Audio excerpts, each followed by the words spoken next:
CPM-ന് vote ചെയ്തവർ പോലും പിണറായി വിജയന്റെ തുടർഭരണം ആഗ്രഹിക്കുന്നില്ലെന്ന് മുതിർന്ന കോൺഗ്രസ് നേതാവ് VM സുധീരൻ. ക്ഷേമ പെൻഷൻ കൊടുക്കാൻ പണമില്ലാത്ത സർക്കാർ ജയിലിൽ കിടക്കുന്നവർക്ക് ശമ്പളം ഉയർത്തിയെന്നും അദ്ദേഹം പറഞ്ഞു. മട്ടന്നൂർ നാലാങ്കേരിയിൽ UDF കുടുംബസംഗമം ഉദ്ഘാടനം ചെയ്യുകയായിരുന്നു സുധീരൻ.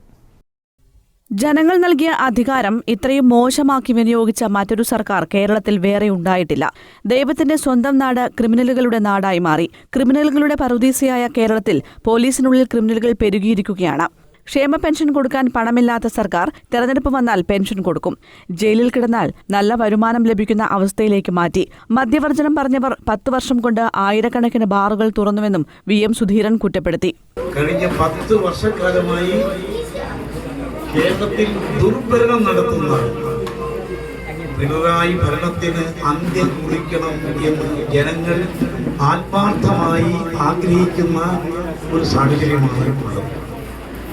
പരമ്പരാഗതമായി കമ്മ്യൂണിസ്റ്റുകാരായി പ്രവർത്തിക്കുന്നവരും പിണറായി വിജയനെ അധികാരത്തിൽ കയറ്റാൻ വേണ്ടി മുൻകാലങ്ങളിൽ വളരെ ആത്മാർത്ഥമായി പരിശ്രമിച്ചവരുമായ സാധാരണക്കാരായ ആത്മാർത്ഥതയുള്ള കമ്മ്യൂണിസ്റ്റുകാരെ അവര് പോലും ഈ തെരഞ്ഞെടുപ്പിൽ പിണറായിയുടെ ഭരണത്തിന് ഒരവസാനം ഉണ്ടാകണം എന്ന് ആഗ്രഹിക്കുന്നു.